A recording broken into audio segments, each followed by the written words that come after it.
শনিবার গভীর রাতে আমতলী হরিওম আজমকা আশ্রম সংলগ্ন গৃহবধূ খুনের ঘটনায় তদন্তে নামে পুলিশ সহ ফরেন্সিক টিম এবং ডগ স্কোয়াড। জানা গেছে ওই এলাকার তপন সরকারের বাড়িতে বারাটিয়া হিসাবে থাকত জগন্নাথ দাস এবং তার স্ত্রী বিউটি দাস। জানা গেছে জগন্নাথ দাসের বাড়ি বিশালগড় গৌতমনগর এলাকায়। শনিবার গভীর রাতে পারিবারিক বিবাদের জেরে জগন্নাথ দাস তার স্ত্রী বিউটি দাসকে গলা টিপে হত্যা করে কাউকে কিছু না জানিয়ে গড়ে বসেই থাকে। রবিবার সকালে বিউটি দাসকে হাঁপানিয়া মেডিকেল কলেজে হাসপাতালে নিয়ে যায় অভিযুক্ত স্বামী জগন্নাথ দাস নিজেই। সেখানে নিয়ে যাওয়ার পর হাসপাতালের চিকিৎসক বিউটি দাসকে মৃত বলে ঘোষণা করে।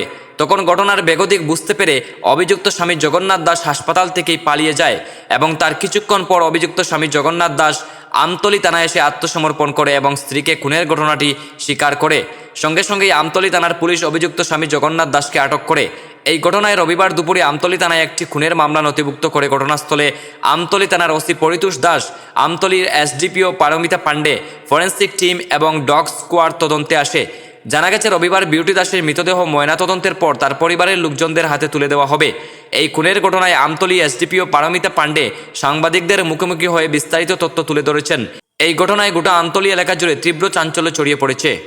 আমতলী থানাতে আজকে একটা কমপ্লেন আসে যে না জগন্নাথ দাস উনি ওনার ওয়াইফকে বিউটি দাস যার নাম ওয়াইফকে যে আমতলী আশ্রমপাড়াতে ওরা যে রেন্টেড বাড়িতে থাকতো ওইখানে ওয়াইফকে হত্যা করেছে। তো সেই মূলে আমরা একটা ইনভেস্টিগেশন স্টার্ট করে যে না যে হাজব্যান্ড যার এগেনস্টে এলিগেশনস আছে জগন্নাথ দাসকে আমরা কাস্টডিতে নিয়েছি।